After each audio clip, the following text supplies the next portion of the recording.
I'm here with Scott McEwan of the Thieves. Hi, Scott. Hi, how's it going? Yeah, not bad. How's things for you? Really good. Yeah, I just got off tour, so I'm pretty tired and still kind of catching up on sleep and stuff. But yeah, pretty good. It was Darren Hayes you were on tour. It was Darren Hayes. Yeah, good. I did get his name right yesterday. No, it was an amazing tour.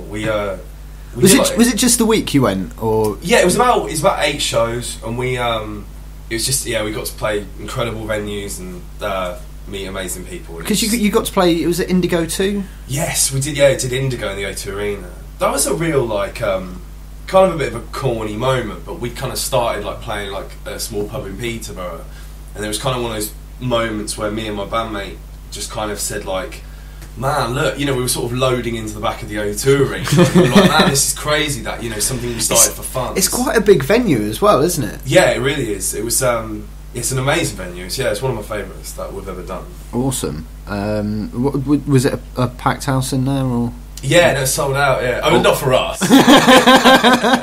There was but it was great. There's a balcony, and I kind of got to say stuff like, how are you feeling on the balcony? Which I can't do. Awesome, so you got a proper theatre feel from the place. Yeah, it was perfect. That's cool.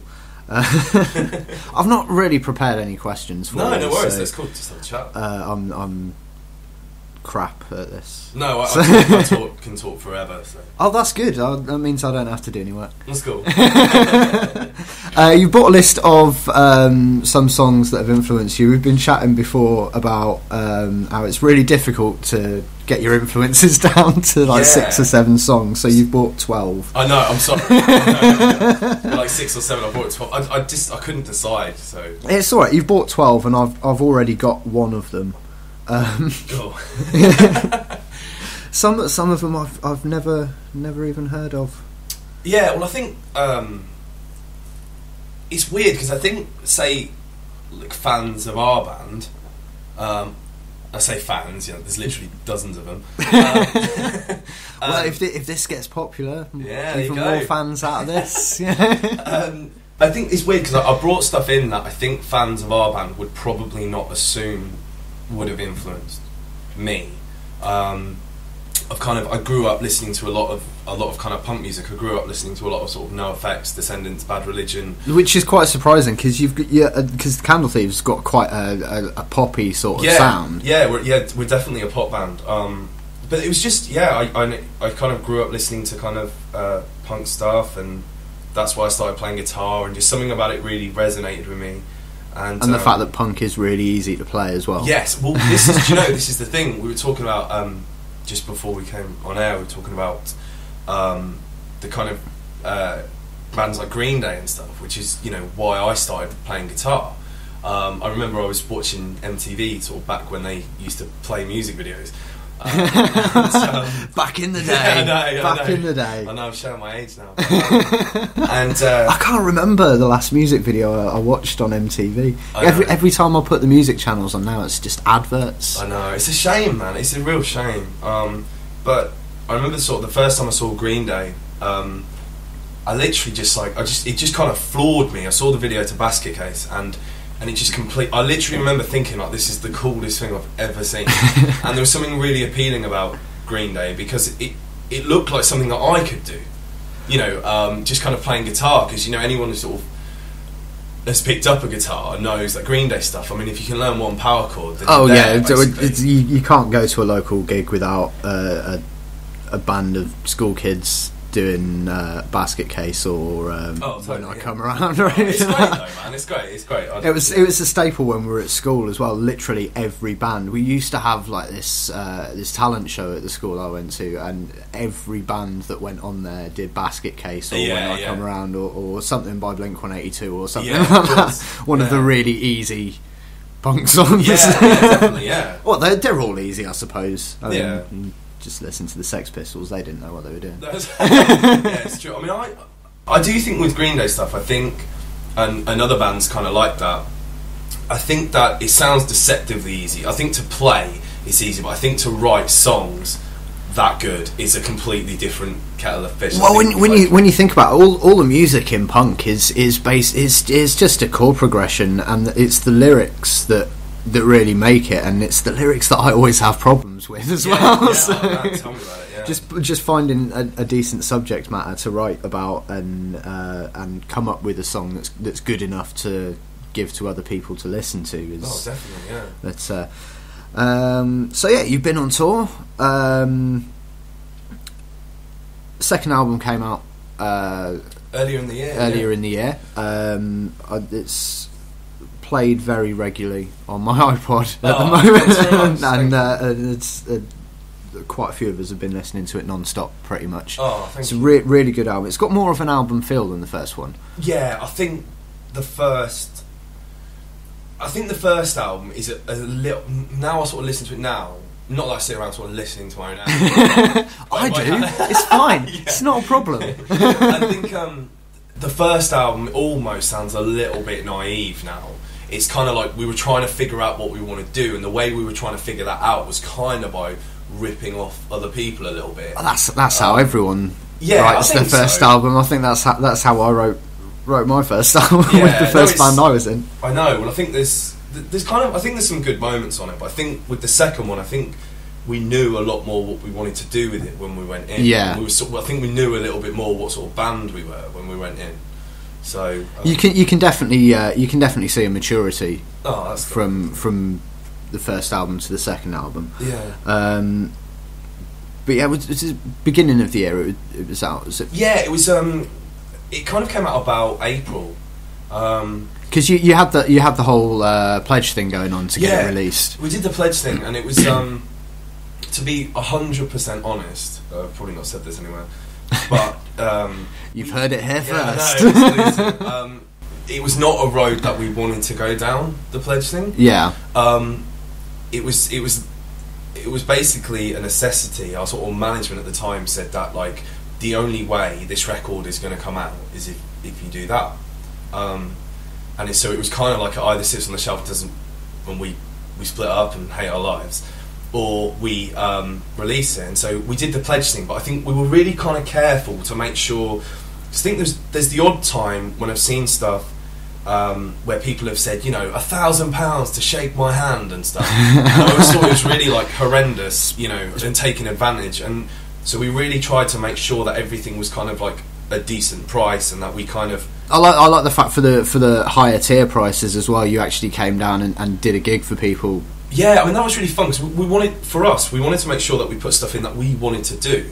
We didn't want to kind of like turn up to something and be like, "Ugh, I don't want to be doing this." 'Cause it's not fair to people who have, I've been to a few of those. Yeah, I think everyone has. But so yeah, and I have to say the pledge thing. It actually, the people at Pledge were really, really cool. Like they're all old musicians who have been in bands and they've all done it. And I was almost a little bit cynical about it, but when we did it with them, they were so cool about it and helpful. Yeah. And they were like, just kind of let us do it how we wanted to. And luckily, people. I mean, we didn't think we'd like hit the £10 mark. We raised enough to release it, so it was great. That's it's a good way if you've not got any money behind you. Yeah, you want to get something out there. I would recommend it to anyone, definitely. I'm going to say with my stuff, I just give it away for free anyway because I know no one's going to buy it. So. No, that's not true. It is true. If it wasn't true, people would have bought it. People don't buy it. Oh no, people would buy it. No, I prefer giving it away for free. I don't like money. Yeah, it's not money's not why I do it. But I'm so skint all the time that just a little bit. Do you know what I mean? Just a bit. Surely that helps you with getting the creative juices flowing. I'm so poor. I've written a song about it. I think the last single was like "We Won't Ever Be Rich, But We Could Be Happy" was the name of the song, which is just completely kind of summed that feeling up. That got played on Radio 2, didn't it? Yeah. We went down and did a session, Radio 2. It was funny that session actually because we were playing. We were on tour and we played Glasgow that night. We had to drive through the night, and so no sleep. And then we got to London and we were on there at like about 7:30. It was on Alec Jones' show, and he's like the loveliest guy in the world. One of the nicest people I've ever met. And we played, but I was literally by that point I was just delirious. I'd already sung that night, so we'd already played a show. So I was literally like, I was like ill, I was shaking, and I was on the radio trying to sound like I didn't want to. You got tour fever. Yeah. But no, it was really, that was really cool. No, it sounds really good. Unfortunately, I don't really listen to the radio, so I missed it. Well, me neither. Do you know what? I promise you that there is some good stuff.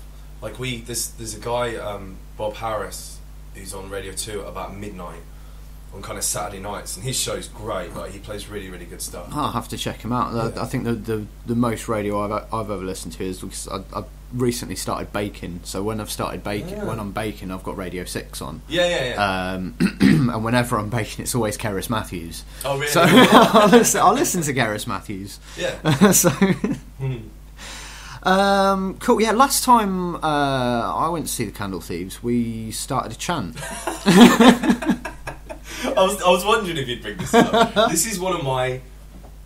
You're involved in one of my favourite ever gig memories. That's good to know. Yeah, we really are. We because what was it? Because you saw me at the O2 at the WWE, at the WWE taping. Big wrestling fans. But yeah, you didn't know it was me. So yeah, I know. So I was a bit. It's kind of hard to not realise it's me with this hair. I think I just kind of. I don't know if I sort of walked past you or something like that. But I wasn't 100% sure it was you. Yeah, I think. Well, I didn't see you. Yeah. So I think we'd only met like once by that point. So because I think we'd played the show together. Yeah. And no, because I don't. You know, with the chant during the gig. Did I bring that up, or did you bring it up to do it? I think you brought it up. I think we started the Daniel Bryan Yes chant. But I remember... It was halfway through a song as well, wasn't it? I know. The thing is with me, I'm literally like... I will completely sabotage a gig just for something that I find funny. Well, that's the fun thing about gigs, and it's just the perplexed looks from people in the crowd. Like, what's going on? That was the funniest. It was in the middle of We're All Gonna Die. Just started chanting yes, and it's great because I was facing the audience, so it's just watching like bemused faces. I think the key is to do. Of course, we were at the side of the stage as well, so we were chanting at the side of the stage. So the people at the front were thinking, "Well, where are all the other chants coming from?" Yeah, it was like we had it on backing tape or something. But, that was so funny, that man. I still laugh about that now. But the funny thing is, at the end of the song, kind of after the sort of the chord at the end, started doing it again, and I was watching kind of like some like. There was like middle-aged people just going yes, like back at me, and they were kind of doing it, but not quite sure why they were doing it. It's great when people you get someone to do something and they don't know what they're doing or why they're doing it. So funny. I thought the it was so is. cool that people did that. I thought it was so cool. Oh yeah, I loved it. But yeah, you've wearing a very fetching CM Punk t-shirt. I should have worn mine. Unfortunately, I'm wearing my Nerf Herder t-shirt. Oh, that's still cool. So yeah. I was going to play Nerf Herder yesterday, but I ran out of time, so I didn't. Oh. I might play it sometime in the future, cool. but I might not. It depends how I feel. Yeah. So yeah, you're a big wrestling fan. A big wrestling fan. Did you go to? When was the last TV taping? Where was it? Was it what, the UK one? There was the one in the O2 in November, and was it Liverpool the last one? Yeah, I didn't go to that one. You didn't go to that No. one. Did you go to any of the shows on that tour? I went to... No, the last one was the London one that you were at, that I went. I think that was the last one I went to, because I went to a SmackDown house show in was it any good? in Newcastle, Yeah. and it was really good. It was more about the wrestling, so you don't get all the... I guess it was pre-taped SmackDown, isn't it? So it's like... Well, it wasn't a TV taping. It was just a like regular house show. Sorry, so yeah. But no, that was really good, really enjoyable. Yeah. And you don't get all the commercials that come up, because obviously in the Raw taping, it's crazy. I know, it's like every DVD. It's like, I know, it's crazy. Buy this stuff. Buy this stuff. Slim Jim. Yeah, I know. I know. Yeah, it's a crazy amount of advertising. It's kind of a side of it that I'm not... I understand that it's kind of essential to keep it going, but I do kind of switch off a little bit. It's not really essential, because they make a profit just through live event ticket sales. But you know when they're like... You know when you're watching Raw or something, and there's like... Michael Cole will be like, "We hope you're enjoying WWE with your partner," you know, and you'll be like, "What? That's not even related in any way." Well, that's well, it's just whatever. Whoever throws the most money at them, I suppose, gets the advertising space. Because Vince McMahon is a big fan of money. Yeah, absolutely. Are you who are your favourite wrestlers currently? Currently, I'm really enjoying Daniel Bryan and Kane as tag team champions. Oh, that team Hell No is the best name. The anger management segments they've really been a throwback to the Attitude Era. I know. It's brilliant. I kind of wonder if that's the closest at the moment. I think those segments are the closest we're going to get to going back to the Attitude Era. Well, until Linda McMahon realises that she's never going to become a senator, I think we're stuck with PG for the time being anyway. But that's the thing, people say if you want more adult wrestling, then go watch TNA, but it's crap. It's not my cup of tea. Well, you're drinking coffee for a start. I still think there's some good stuff. There's some good stuff at the moment, even though it's the kind of PG era. There's still some cool. I still think there's some like exciting stuff going on. Yeah, especially with CM Punk at the minute. Obviously teaming up with Paul Heyman. I know, man. I mean, Paul Heyman's just like amazing. Yeah, he's just like it's. I find it slightly surprising that they've put them together because both of them are so good on the mic that they kind of don't need each other. Yeah, it's weird, but that's the thing, because CM Punk last year came out and said, "Yeah, I'm a Paul Heyman guy." Yeah. It's and because they've brought Paul Heyman back to deal with Brock Lesnar. Yeah. And obviously Brock Lesnar is only on like limited appearance it's contracts. So funny, that, isn't it? It's just one match and he's like, "I quit." Yeah. Oh God, I don't even like him. I don't Really? rate him as a wrestler at all. Even when he was first in it, I didn't rate him as a wrestler. I just thought he was awful. For me, I do feel like he has a presence. Do you know what I mean? He has something when he kind of walks in. I feel like that he has a presence. But the Brock Lesnar Triple H match was overhyped. Yeah, it was a real shame because that was the one thing on the card that I thought that was the match I was most excited about. That at SummerSlam, but I wasn't really that excited about it, to be honest. You know, it's because it was. Oh, it's another Triple H match, and Brock Lesnar, and Brock Lesnar's lost to Cena, so he's gonna beat Triple H to get his credibility back. Yeah. Well, it was crazy with the Brock Lesnar things. When Brock Lesnar came back and lost to Cena at Extreme Rules, it didn't make sense for Brock Lesnar to lose that match because they were building him up as this huge monster who's come back. Well, and then he just came back and lost. I honestly thought that they were going to be building Brock Lesnar to face the Undertaker at WrestleMania. Yeah, and it's going. I honestly thought it was going to go down that he was going to beat John Cena. Triple H was going to come out and challenge him. He was going to beat Triple H, and then Stone Cold comes out, and then he beats Stone Cold, and then all the great Big Show. CM Punk becomes WWE champion for WrestleMania, and then after what's the pay-per-view before WrestleMania? We have Royal Rumble in January. Yeah, and then in the build-up to WrestleMania, Brock Lesnar's WWE champion, and he's saying, "Well, there's no one else left for me to beat," blah blah. And then the gong hits, and the Undertaker comes down, and then it goes on to WrestleMania. Now, obviously. Takers, was he 20-0 now? Yeah, 20-0. Yeah. The thing is, 21-0 doesn't sound right. Does it? I know. No. Well, so get Brock Lesnar in to break the streak. I don't know who they're going to do to break the streak, but they do a really good job with the Undertaker of making you think that this is the year. Yeah. Do you know what I mean? I actually thought at WrestleMania, I thought Triple H Undertaker, Shawn Michaels refereeing. I actually thought that was the best match at WrestleMania myself. It was an epic match. Yeah, I thought it was great. I thought they all did. I thought Shawn Michaels did an amazing job of just really creating. Oh, they all did. It was, and the fact that they had it in the Hell in a Cell as well. Yeah. It just made it special because they've got the Hell in a Cell pay-per-view and everything, but it with the specialised pay-per-views, like they've got TLC and stuff like that, it just takes away from the impact of the match. So you're guaranteed 2 Elimination Chamber matches every year, you're guaranteed 2 Hell in a Cell matches every year, and it's just I don't want them guaranteed. I just want them. What I would like to see come back though is the Iron Man match.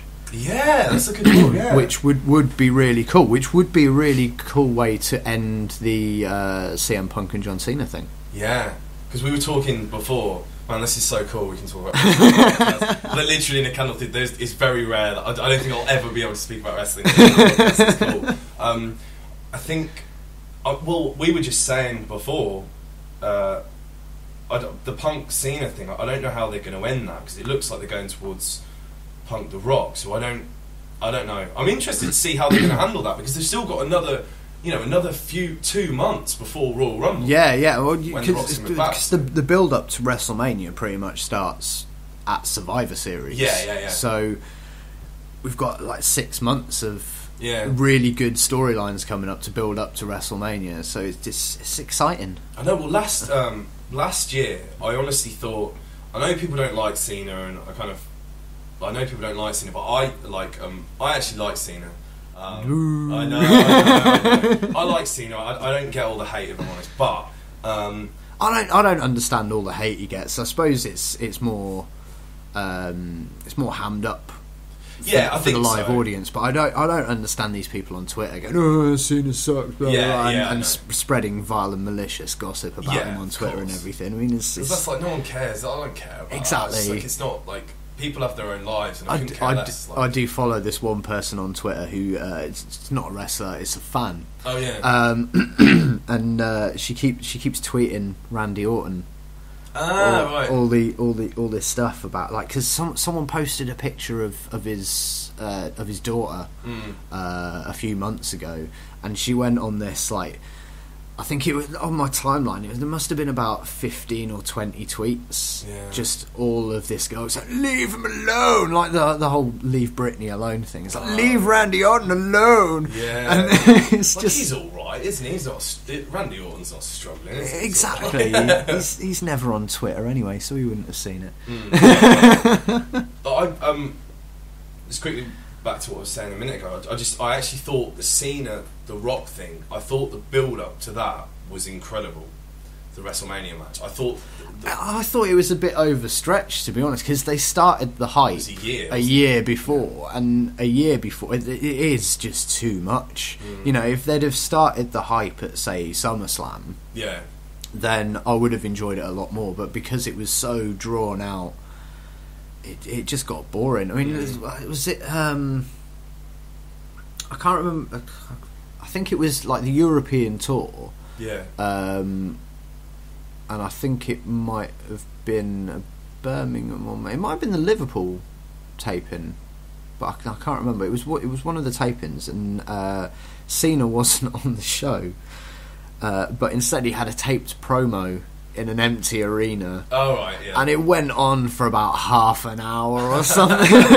It's like, Jesus Christ, how many times can he repeat what he's just said in a different way? It's as though... Yeah, I mean, a year's a bit much. I did think... I thought as it got nearer and nearer, I thought there was some amazing kind of promos literally like about 2 weeks before. Well, Cena was booked to beat The Rock.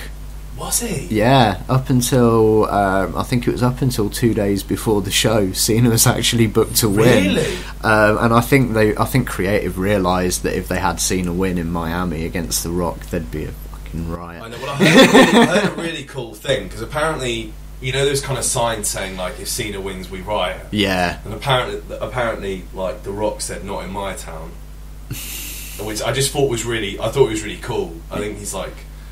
Yeah, he's a cool guy. I don't know. Some of the American fans just take it far too seriously. Yeah. I think we all do though. I think that's kind of half the fun with WWE. I take it tongue in cheek serious. Yeah, I take it serious ironically. Yeah. I know it's just a show, but I'm going to get into it anyway. Well, the thing is, I have a lot of. It's weird with wrestling, because when I was a kid, I used to watch it when I was a kid. So when I kind of got back into it couple of years ago, because I literally had all that time where I sort of was out of it for a while, and then my friend was still into it, and so it started ever so slightly as a nostalgia thing, and then I was completely back into it. But yeah, it's weird, because I have a lot of people saying, yeah, but isn't it just like, isn't it all fake? Yeah, because this is what I do all the time, and I'm like, well, yeah, like Breaking Bad's fake, but it doesn't mean like it's not an entertaining show. Exactly. Do you know what I mean? Exactly. It's still great, still entertaining. EastEnders is fake, and it's shit. People still watch it. But yeah, I just see it as a male soap opera. Yeah, no, it's great, man. I love it. I do like Hollyoaks as well, though. So I can I like loads of things. I've not watched Hollyoaks in quite a while. I was watching it yesterday as I was trying to get the podcast online, and I was watching it. I was thinking, I've not watched this in so long. I've got no idea what's going on. Someone's died. Wow. There's been a premature birth. Wow. There's so much going on. I need to catch up with it. But yeah, yeah. It's so funny because there's not really an even thread between like music and then like wrestling. That's the thing. Have you ever thought about writing a song to wrestling? Like having wrestling on in the background, and then and then writing an entrance theme for someone. I don't know if my bandmate would let me get away with that. I've thought about what song I would walk out to if I was a wrestler. what song would you walk out to? I don't know. I still can't figure it out. Well, because I've got I don't know whether you've got games consoles or anything. Yeah. Because I've got WWE.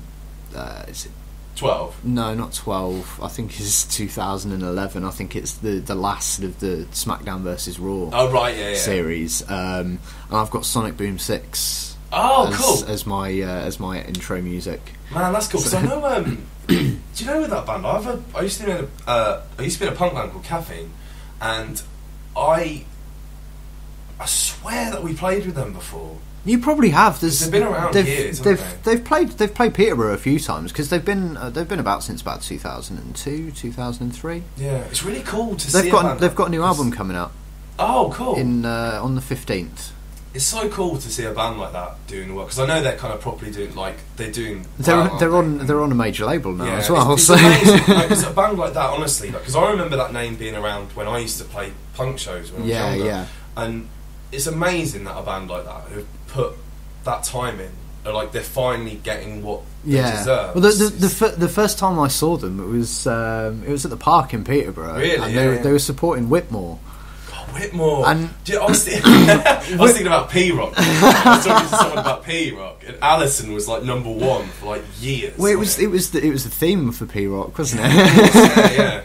But yeah, the first time I saw Sonic Boom 6, they were supporting Whitmore, and Whitmore have now split up. Yeah. And Sonic Boom 6 are now on major label, and apparently they've got a big support slot coming up next year, but they've not announced who it's with. They've just said watch this space for a big announce. But really cool. But they go on tour with Real Big Fish and Less Than Jake all the time, and yeah, good for them, man. They really deserve it. But yeah, they're on tour in November. Cool. So I was hoping to go and check them out, but I'm going to be working when they're playing because I start working nights on the 5th of November. So. I won't have time to go to any gigs, but they were kind of because I remember that name being around. My old band we're doing a reunion show next Friday in London, just like a one-off, and we're playing with 4 Foot Fingers. Do you know that band? Oh yeah, I've got what's the name of the album they had out? I've got it on here. We've got like From Hero to Zero, At Your Convenience. Yeah, that's the one. Yeah, because we used to tour with them all the time. I might put that in as soon as we're talking about them.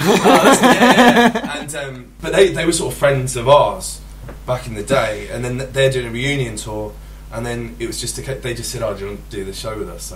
So we just like reunited for like one gig. And awesome. Yeah, I've got a mate who looks like the lead singer from 4 Foot Fingers. Oh really? Every time the video came on, P-Rock was like, "Is that Will?" Yeah. No, that's not Will. That's 4 Foot Fingers.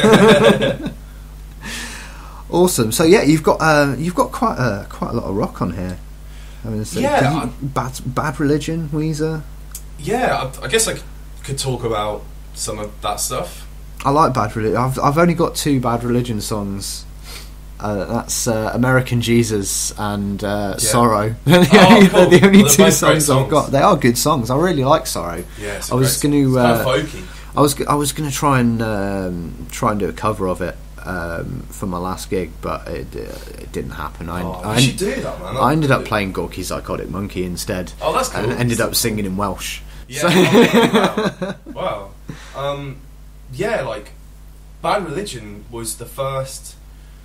I remember I was my guitar teacher at the time. I had guitar lessons for a couple of years, and he made me like a mixtape, and the first song on the mixtape was Bad Religion, punk rock song.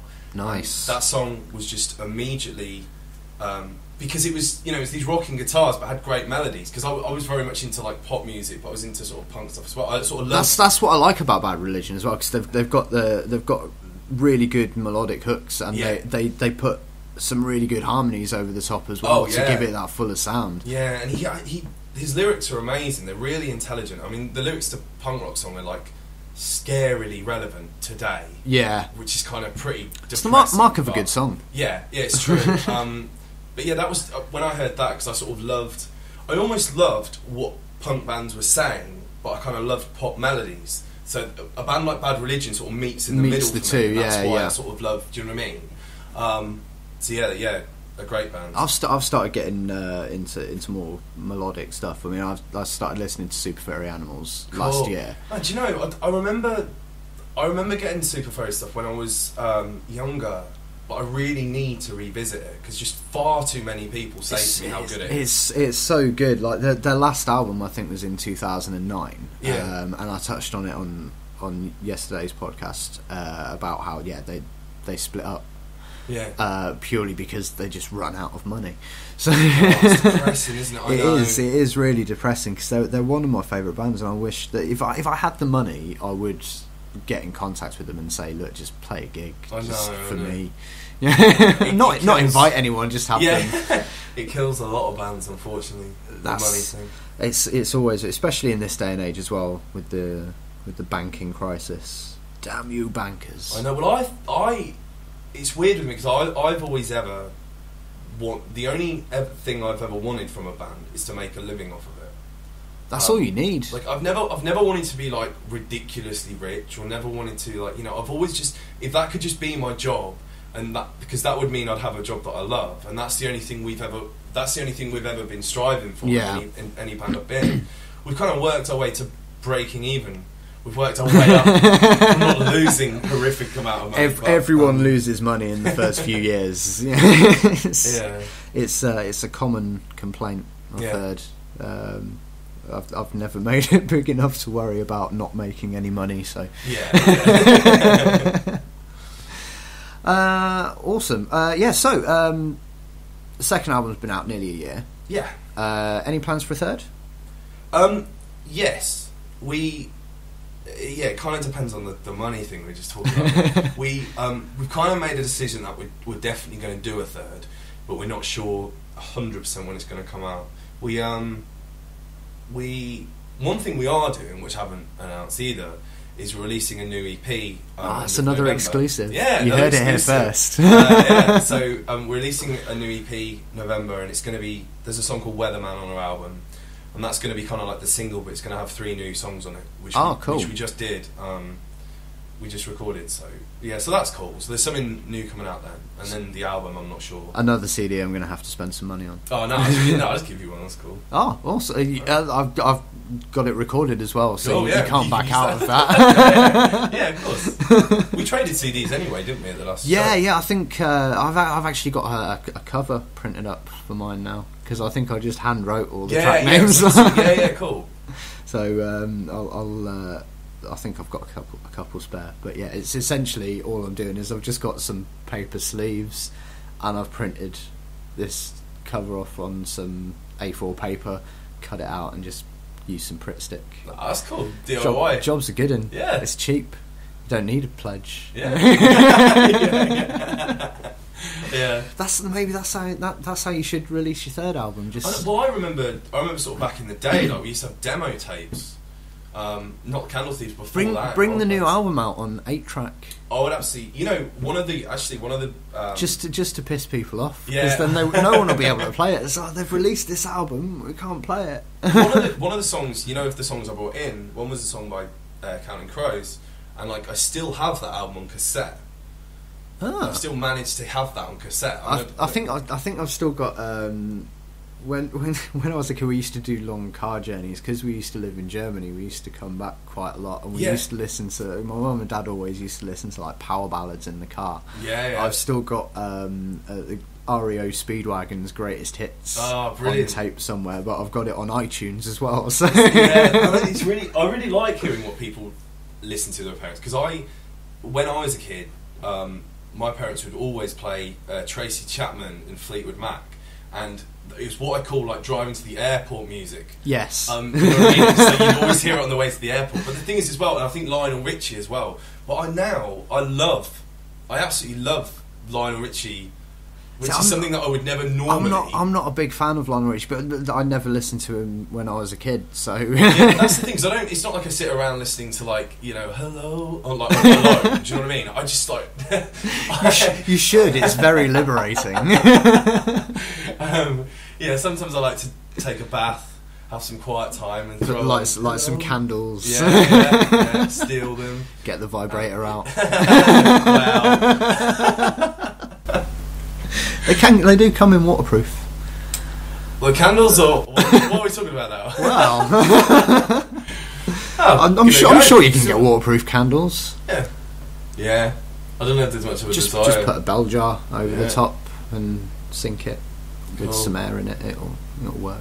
Yeah. Until the oxygen burns off, then it'll go out. Cool. I'll give it a go. Brief physics lesson there. Thanks very much. You learn something new when you come on this show. I've run out of things to talk about. That's cool. I could sort of inanely talk about music. Let's talk about eels. Eels. I think if there's one band, because I think that was when I first met you. You said that the Candle Thieves resembled eels a little bit, and I've still not heard anything by eels. Yeah, I mean, I definitely I would say that we're like not as good as eels, which is. So you're saying the eels are a good version of the Candle Thieves, essentially. I think I would never include myself in the same bracket as them, as like for talent wise, but. Because they're just like brilliant, but I think that was like a band that we sort of heard, and I was like, it was the first thing. I was listening to a lot of rock music, and I heard Eels, and I was just like, man, this is amazing, and that immediately, I mean, effectively, that's how the Candle Thief started. It was because you listened to Eels, because I loved that band. I wanted to do something kind of different that wasn't just kind of like rock guitars and stuff. That's cool.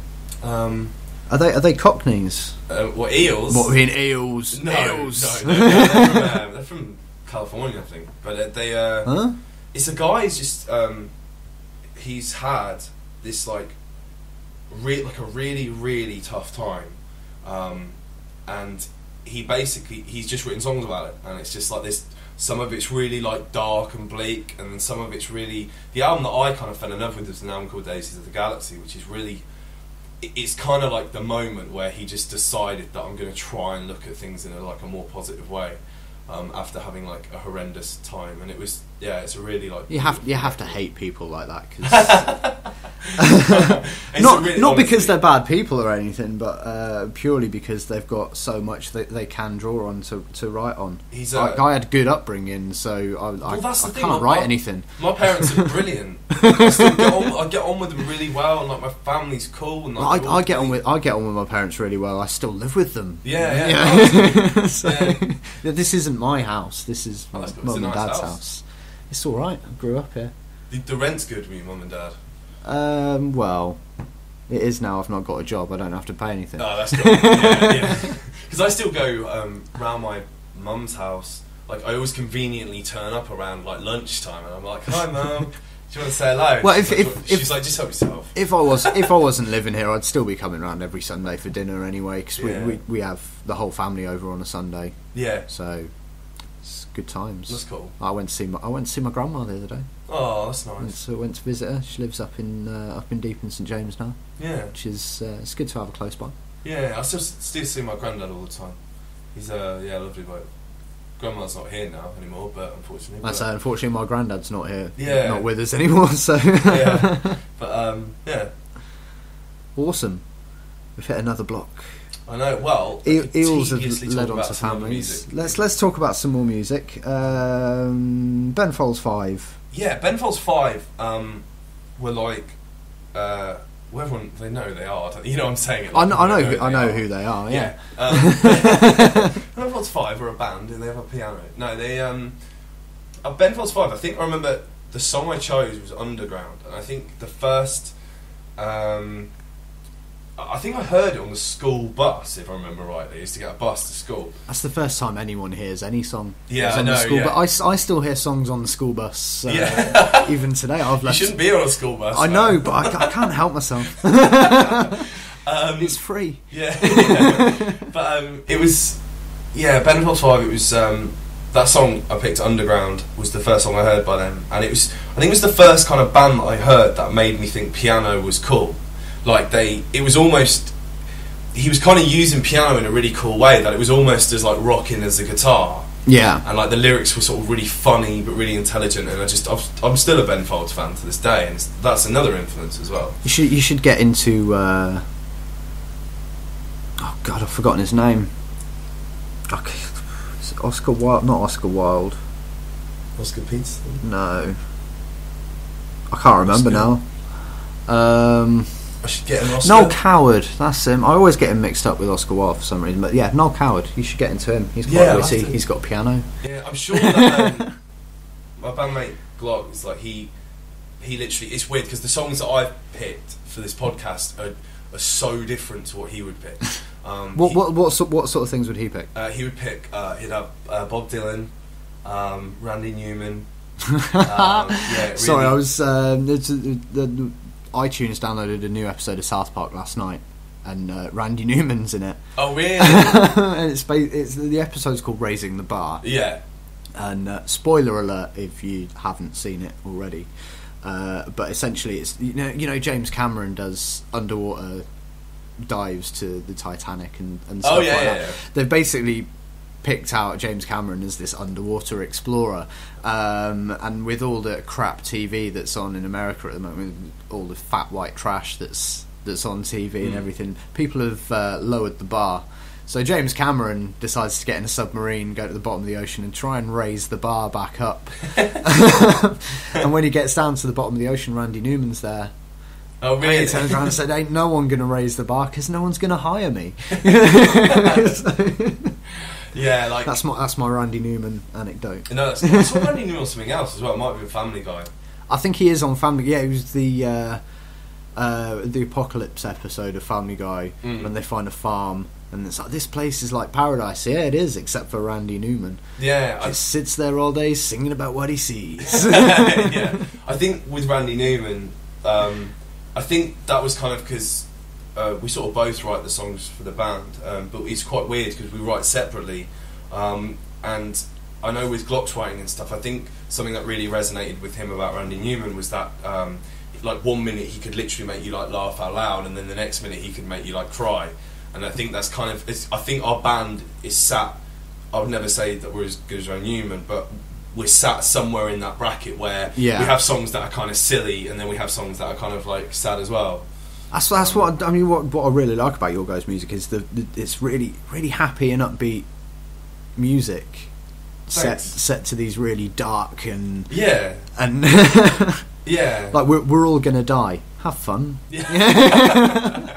Yeah. That's a great title. It's I've actually got that 'cause where I used to work, I was working in a call centre, and we got these like promotional whiteboard things with these felt tips that you can draw on and wipe it off and everything. I just wrote on it, "We're all going to die, have fun." Yeah, so, man, that's cool. Yeah, one of the women I worked with, her daughter's a fan of yours as well. Oh, that's nice to hear. So cool. If I'm ever back on Facebook, which I probably won't be, I'm not on there either, man. It's not my thing really. The band is because it seems that you kind of have to be these days. Yeah, I don't kind of really sort of Glock sort of runs that, but yeah, I don't. Yeah, you do as a band.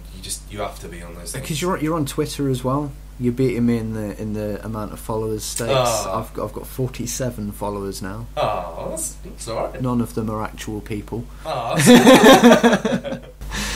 that's That's the thing. I don't understand. 'Cause there's a lot of people on there who I follow, who literally go on Twitter just to say, "Follow me, and I'll follow you back." Yeah. What's the point? Who's going to see that? The only people who see that are the people who are following you anyway. I know. I think it has its purposes. I think, but yeah, it's not something I kind of. I kind of think with Twitter and Facebook, I don't want to sort of sound disrespectful to anyone who's like super into it. Oh no! But, be as disrespectful as you like. No, I think that the only thing about it is that, like, literally, I hang out with people who like Facebook. They will look at it like every 2 minutes in a day, and I don't think they even sort of. I've had people say to me before, like, they don't even want to go on it. It's just that they're compelled. Like, they're like, oh, what is so and so having for lunch? Or the first step is admitting you have a problem. Yeah, well, I was exactly the same. It was getting to the point where where I used to work, there was nothing there. So I'd for my break, just to have something to do, I'd go out and have a cigarette. Yeah. And while I was having a cigarette, I'll go on Facebook, see what's going on Facebook, and it was just all I was getting was people updating their status about how ill they are, and how they've got a really bad headache and they can't take any more of it. And so I was just, I can't be bothered with any of this. Delete. Well, do you know the thing that I've kind of always found a bit odd? Well, not odd, but when people write something indirectly directed at someone else. So they'll write like, "You really upset me today," and that's all it says. Oh yeah, and you're like, "What? Who's that at? Like what? Like?" And I always find that kind of interesting. It's really funny. My friend Phil,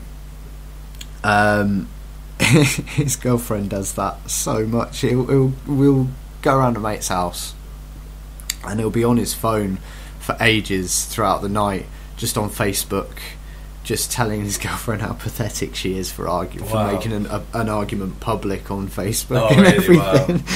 It's ridiculous. Because she'll do exactly that and put a status up as some people have just got no respect or something like that. And it's like, I think, do you know what? I think it's hard because I think a lot of people do that. So I don't want to like say anything like bad about whatever. But like, I don't mind because I'm not going to get any repercussions from you saying anything bad about people on Facebook. So. I'm not saying anything bad about. I know. I think it's no. Go on, say something bad about someone. I think for a lot of. Like, I think it's really cool for a lot of people. I think with me, I don't really have anything, like, I'm not like a cool guy. I don't sort of and I don't know what I don't have anything like worthy of putting up, I don't think. Do you know what I mean? A lot of people think that, but a lot of people think the opposite. And think that everything that they do is worthy of putting on a status update. Yeah. Was it an Orange advert that was on a couple of years ago, and it was talking about status updates and everything. And it cuts to this girl in the supermarket with 2 florets of broccoli, and she goes, "Oh, I just bought broccolis, LOL." Yeah. It's that sort of thing, and it's ridiculous. I hate it. Yeah. And Twitter is exactly it's. The thing that gets me about Twitter is it's exactly the same as Facebook, with everything except for status updates taken away. Yeah. And I kind of like... You can't really put forward an opinion in 140 characters either. Yeah, I think if I definitely prefer the kind of restrictions of Twitter to the just flat out, like, knowing everything on Facebook. Do you know what I mean? Oh, Facebook is ridiculous because the amount of because that's how they make the money, is basically selling what you like and your trends and stuff like that. They sell it to advertising companies, which is why you get the direct adverts come up on there. So if you click like Futurama, you'll get an advert saying buy Futurama DVDs. Yeah. which is stupid really, because I've got all the Futurama DVDs. So. It always comes up if your Facebook status is single as well. It's always got meet women in your area. Oh really? Yeah, every time. Yeah. That's another reason why I decided to just fob it off. And and just delete my account, and it's made life so much easier. I think you probably do more. Do you sort of think that you do. I take less photos. Yeah. Than when I was on Facebook, because when you're on Facebook, to Twitter to some extent as well, you see something cool, you think, I've got to take a photo of that and put it on Facebook. And I don't do that as much anymore, which is good. It means I can appreciate things more as opposed to I can't get my focus right. I think with those things, I'm very much like, it's really like, I think it's really cool for some people, and I think like it's totally. I think it's cool if people like it. It's not 100% my kind of thing. Is how I word it. Do you know what I mean? I think it's amazing for some people to kind of keep in contact, but for me, it's not really my sort of thing. So I only used it to keep in contact with friends from Germany, and they were never on there. So it was pointless having it. So let's go back to your list. Okay. We've already talked about Green Day, so we won't talk about Green Day anymore. We could talk about. Well, I have Propaganda on that list. I've never listened to Propaganda. Yeah, Propaganda are a really political punk band from Canada. That's probably why I've never listened to it. They're, I prefer punk music along the vein of Lagwagon. They kind of hold fat record players. Yeah, like I don't like punk rock with a message. Well, I didn't think I did until I was about. Propaganda released an album called Less Talk, More Rock, and it completely. When I think it came out about '96, and when I heard it, it completely like blew my mind. Just the things it was talking about was stuff that I just did not hear. I did not hear like people, just bands I was listening to weren't talking about stuff like that. And it was kind of, like really, I mean, especially if you're not into, like it was really heavy stuff, kind of like racism and sexism and homophobia and stuff like that. And it was stuff that we're that's thrust down our throats on a regular basis these days. Yeah, it was like it was just kind of speaking out about stuff, and it was cool. I just thought it was really cool when I was a kid. I still do now. A lot of things are really cool when you're a kid, though. I remember thinking that the Power Rangers were cool when I was a kid. Yeah. Well, we've got from like pretty serious to pretty not at all. I'm trying to keep it light-hearted. Totally. I thought I'd balance out the politics. Yeah, just to point out, I still love Propaganda to this day. They're one of my favourite bands, because I said when I was a kid, but I meant I still love them to this day. But the childhood thing, Teenage Mutant Ninja Turtles for me. I was a big. Still a I think I've still got. I've lived in Germany twice, and when Teenage Mutant Ninja Turtles came out, the first time, I was in Germany for the first time as well. So I was watching it on German TV. But the good thing was it was in English, but it had German subtitles. I think I've still got the video somewhere in the attic of these old Turtles episodes with German subtitles. Was it German or was it Dutch subtitles? I can't remember. They're similar languages. Yeah. What did they put for stuff like cowabunga and stuff? How did they translate that? I can't remember actually. I think they just had cowabunga. Oh, okay. On the subtitles. Yeah. So. Yeah, I'm still Teenage Mutant Ninja Turtles fan, to be honest. They were great. Yeah, they're awesome. I liked pretending that I'd been rolling around in radioactive ooze. Yeah. And playing turtles. I used to get a big stick. Oh yeah. Pretend I was Donatello. Man, that's interesting. You went for Donatello. Most people would go for Michelangelo. I went for Donatello because he was the smart one. Yeah, he was the brainy one. He was the smart one. So, and Michelangelo was the surfer. Yeah, he was the chilled out, funny one. And they always eat pizza as well. It's amazing that they never got fat. I know. I think I don't think the same rules apply when they're kind of like radioactive ninjas. Turtles. Yeah. I don't know, but me and a couple of friends were talking the other day about the kind of. I always find it, when someone had that idea, like someone along the line, someone came, it's like, say with, I don't know, pick something like biker mice from Mars. Right. Oh, I remember that. Yeah. Now imagine like someone went into a boardroom and went and pitched the idea. Right. There's mice, and they're. No, stay with me. They're bikers. Yeah. No, stay with me. And they're from Mars. And then someone went, yeah, that is it. That's money. Right, yeah. Right. Yeah, that's what I love about all those things. It's like what I love about kind of cartoons and stuff like that is that they shouldn't work. They shouldn't make sense. One of the shows I used to watch when I was a kid was Attack of the Killer Tomatoes. Oh wow! The cartoon series. But up until about 6 months ago, I didn't realise that it was actually a B movie from the 1980s. Oh wow! And George Clooney's in it. Really? So I've got it on. I've got a pirated copy. I shouldn't really say this because this is going out to people to listen to, but I've got a pirated copy of it upstairs.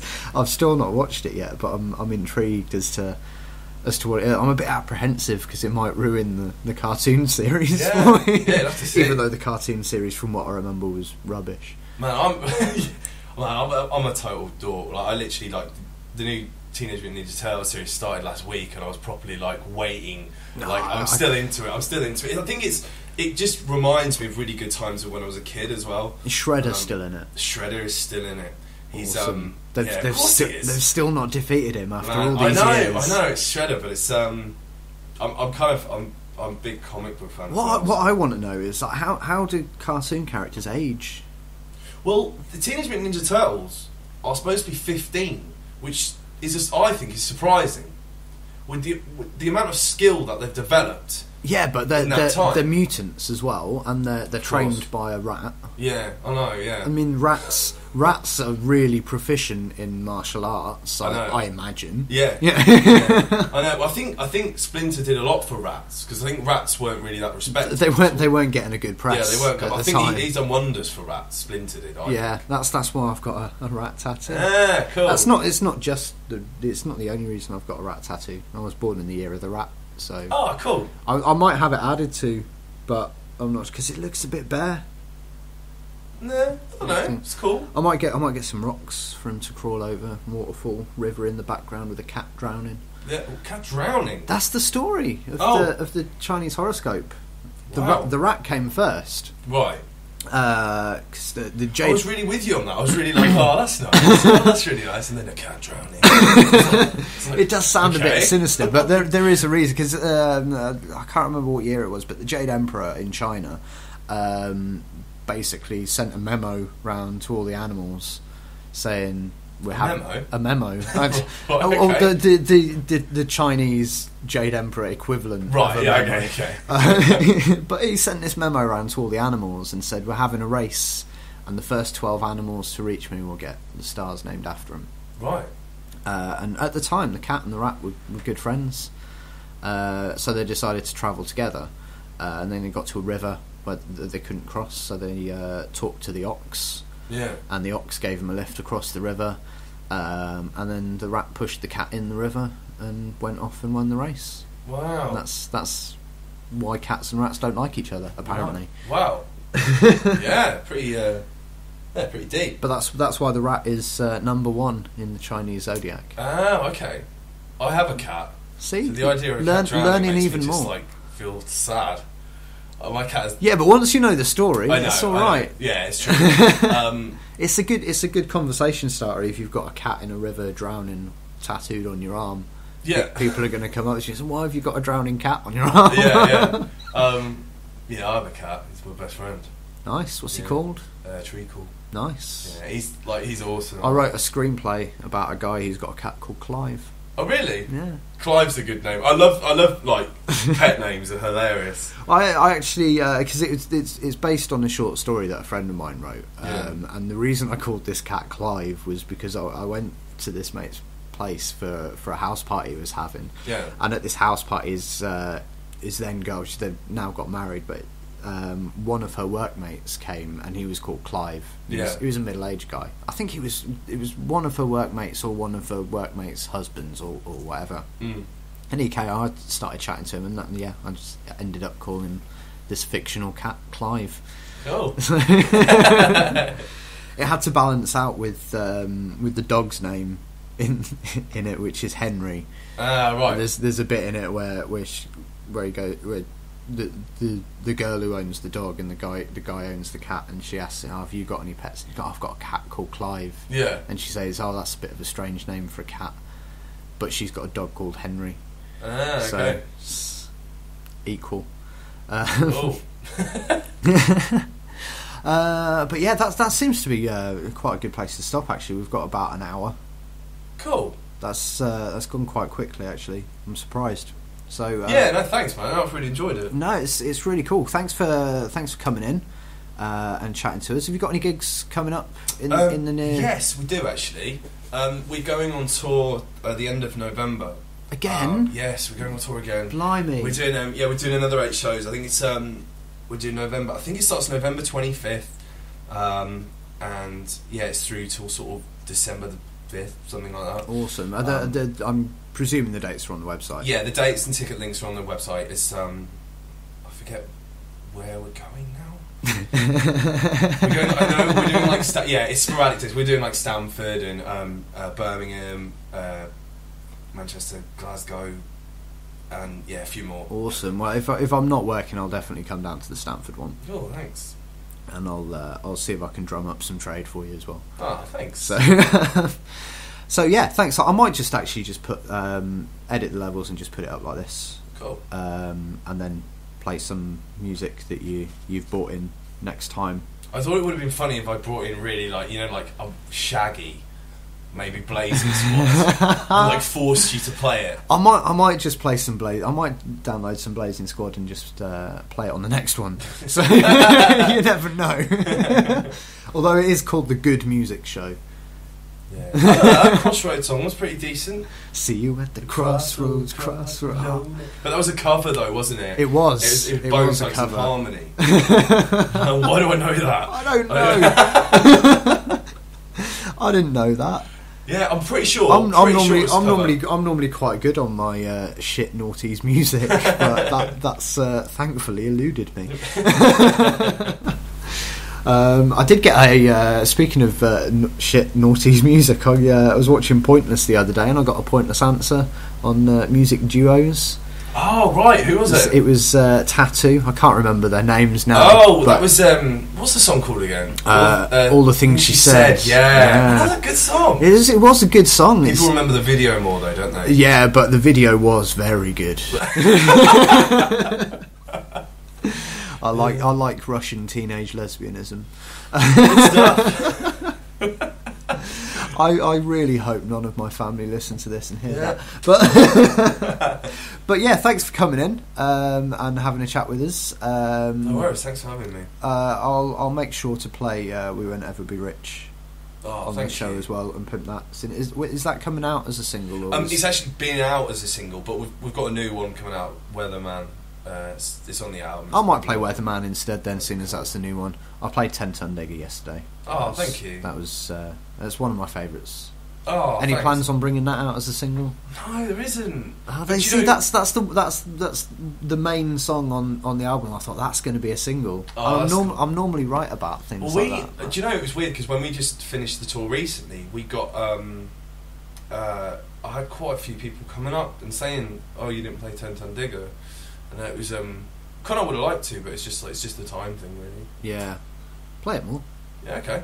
Put it in the set. We'll play it next tour. Do it. Yeah. Cool. Right, so yeah, thanks a lot for coming in. Cheers. Good luck with the tour in November. Thank you. And hopefully we'll see you soon. Cool. See you, mate. Thank you.